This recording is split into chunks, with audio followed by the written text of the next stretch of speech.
Okay, so Russell Westbrook last night was moved to the bench in the last couple of minutes of the game because Frank Vogel decided, and I quote, that he needed players that were going to help them win the game. And obviously when he says that, that sparks the discussion that he obviously didn't think Russell Westbrook was going to help them win. And now that Vogel has done that, it's really made me think that, man, even though Frank Vogel was dumb for benching Russ but having Carmelo Anthony in the game, I don't know what that was about, maybe it is time for Russell Westbrook to have a change in his role on this team. And before the Westbrook clan comes at me, trust me, I don't care, because if you've been following this channel over the last couple of years, actually since I started it, you know I am very critical of Russell Westbrook, because as I've said from the very beginning, we consistently lower our expectations and standards for Russell Westbrook only for him to consistently fail to meet them each and every single fucking time. And it's like every time you criticize Westbrook for not reaching those expectations, his fans always want to call you a hater. It's because you don't like him.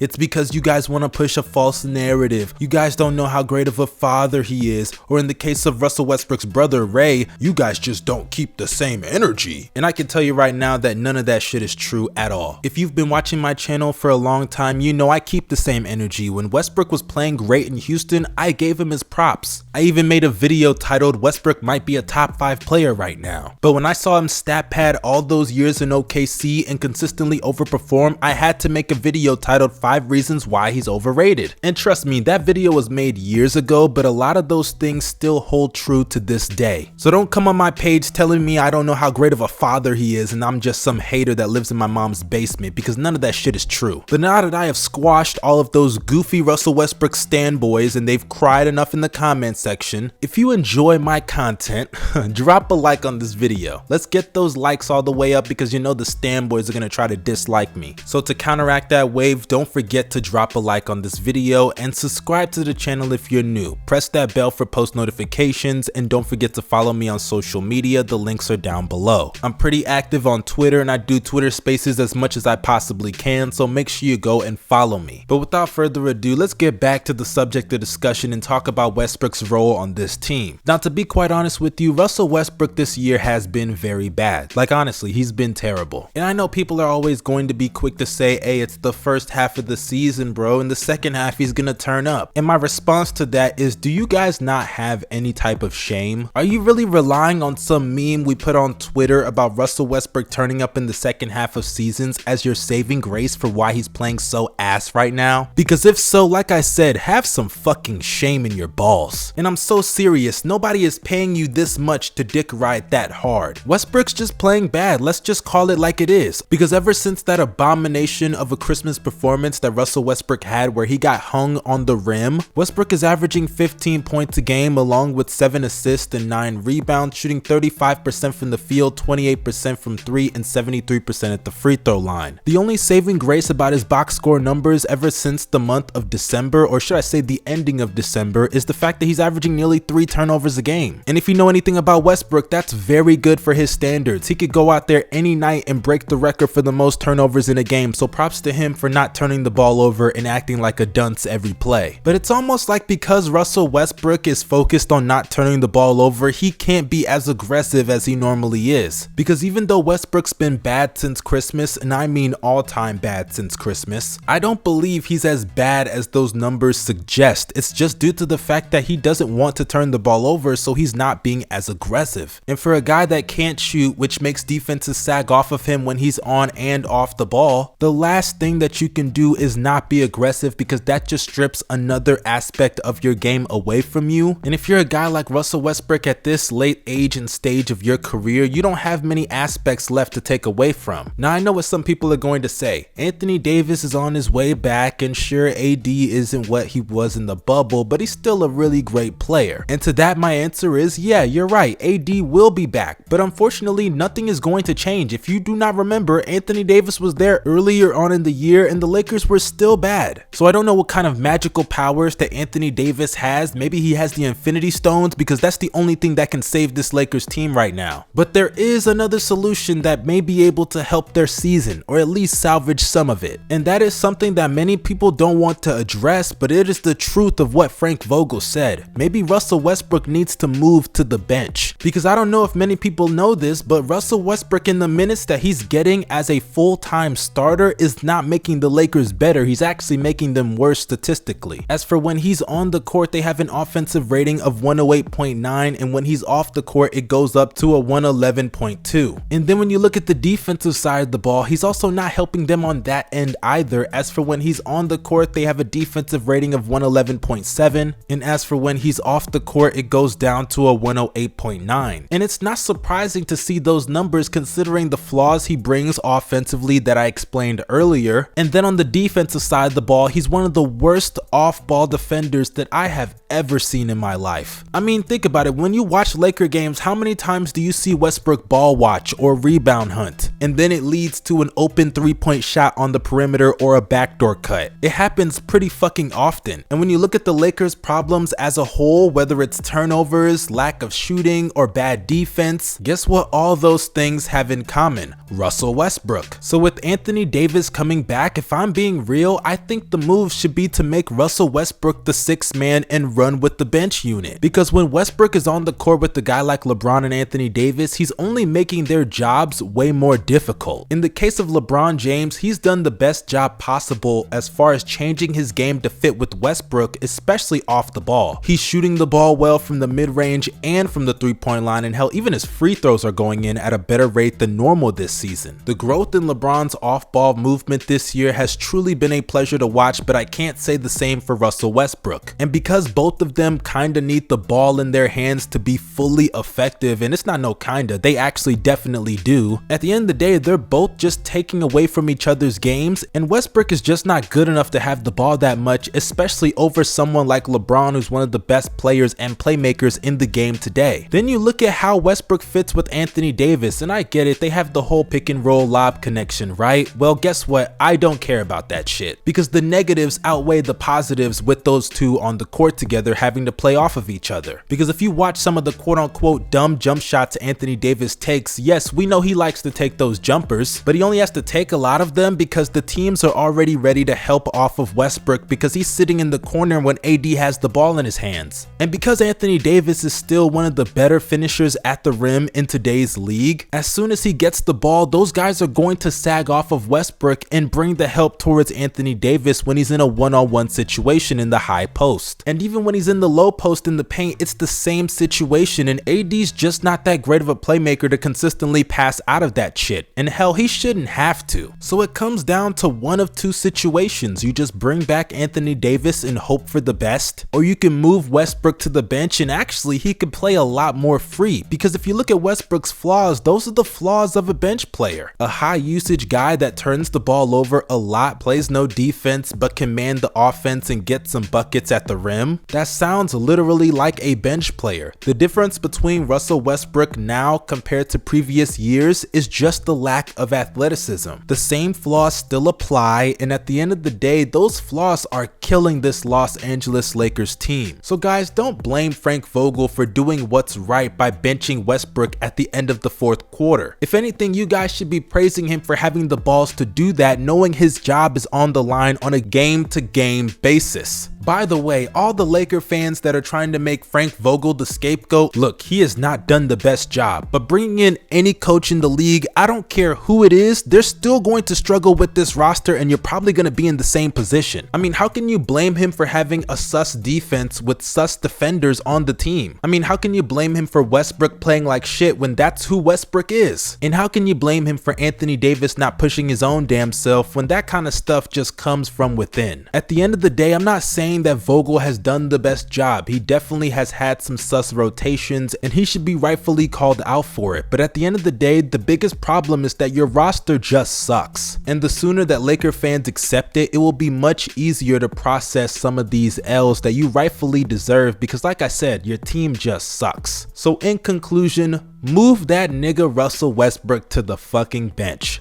That is all. But before I wrap up this video, you guys do me a quick favor and go check out the Hoop Concessions podcast. You guys show immense support and keep doing so by going to subscribe to us and checking us out on all platforms: YouTube, Apple Podcasts, Spotify, Google Podcast. And obviously once you get there, don't forget to subscribe, drop likes, and leave us some nice reviews about how good my voice sounds, you know what I'm saying? But hey, that concludes this video. Make sure you guys have a blessed day. Your boy Young Mustard signing out. Peace.